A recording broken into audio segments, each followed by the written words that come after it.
ನಮಸ್ತೆ ಗೆಳೆಯರೇ.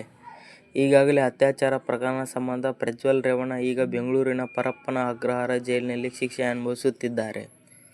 ಜೈಲು ಹೊರಗಡೆ ಅವರು ತಮ್ಮ ತೋಟದಲ್ಲಿ ಹತ್ತಾರು ಜನರಿಗೆ ಕೆಲಸ ನೀಡುತ್ತಿದ್ದರು ಮತ್ತು ಲೋಕಸಭಾ ಕ್ಷೇತ್ರದಲ್ಲಿ ತಮ್ಮದೇ ಆದ ಪ್ರಭಾವವನ್ನು ಹೊಂದಿದ್ದರು.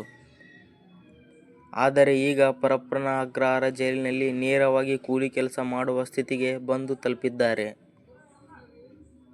ಜೈಲು ನಿಯಮದಂತೆ ಆರೋಪ ಸಾಬೀತಾದ ನಂತರ ಕೆಲಸವನ್ನು ಕಡ್ಡಾಯವಾಗಿ ಮಾಡಲೇಬೇಕು ಮತ್ತು ಅದಕ್ಕೆ ಕೂಲಿ ನೀಡಲಾಗುತ್ತದೆ. ವ್ಯಾಸಂಗಕ್ಕೆ ಅನುಗುಣವಾಗಿ ಕೆಲಸ ನಿರ್ವಹಿಸಬೇಕು. ಮಾಜಿ ಸಂಸದ ಪ್ರಜ್ವಲ್ ರೇವಣ್ಣ ಕೃಷಿ ಕೆಲಸ ಹಾಗೂ ಅಡ್ಮಿನಿಸ್ಟ್ರೇಟಿವ್ ಕೆಲಸ ಮಾಡುವುದಾಗಿ ಜೈಲು ಅಧಿಕಾರಿಗೆ ತಿಳಿಸಿದ್ದಾರೆ.